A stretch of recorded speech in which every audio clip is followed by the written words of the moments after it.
লাচিত দিৱসৰ দিনটোত মৰিগাঁৱত লাচিতৰ ভেশভূষাৰে হাতত হেংদাং লৈ ওলাই আহিল প্ৰায় 10 সহস্ৰাধিক শিশু।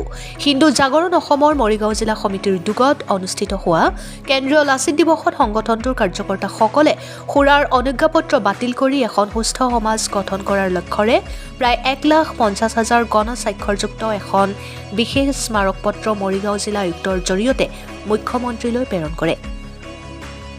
ইতিমধ্যে লাচিত দিৱসত প্ৰায় 10 সহস্ৰাধিক লাচিতৰূপী শিশুৱে অংশগ্ৰহণ কৰা সন্দৰ্ভত বিশেষভাৱে world record of India, Guinness book of record আৰু এছিয়া বুক অফ ৰেকৰ্ডত নাম অন্তৰ্ভুক্তৰ বাবে মনোনীত হৈছে হিন্দু জাগৰণ অসমৰ মৰিগাঁও জিলা সমিতিৰ নাম।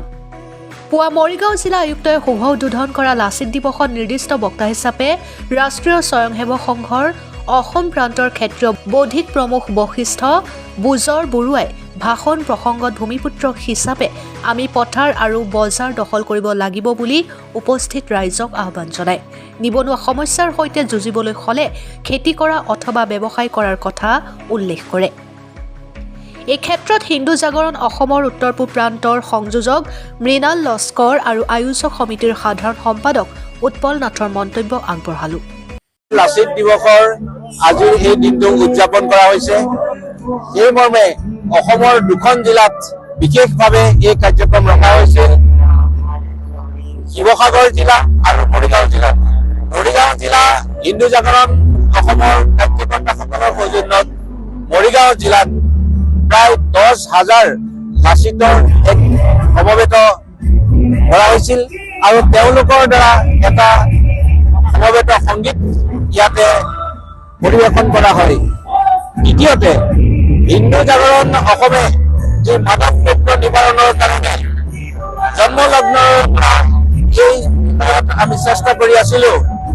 এই মদ নিবাৰণৰ নিমিত্তে অসম চৰকাৰলৈ আমি মদৰ লাইচেন্স বন্ধ কৰি মদমুক্ত এখন সুস্থ অসম গঢ়ি তোলাৰ নিমিত্তে অসমৰ সন্মানীয় মুখ্যমন্ত্ৰী মহোদয়লৈ 1.5 লাখ হস্তাক্ষৰে এক ডিচি মহোদয়ৰ জৰিয়তে মেমৰেণ্ডাম আমি তেখেতলৈ প্ৰেৰণ কৰিছো।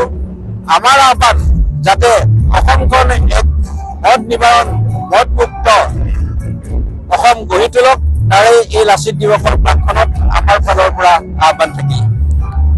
Bureau report, Arunodoi Assam.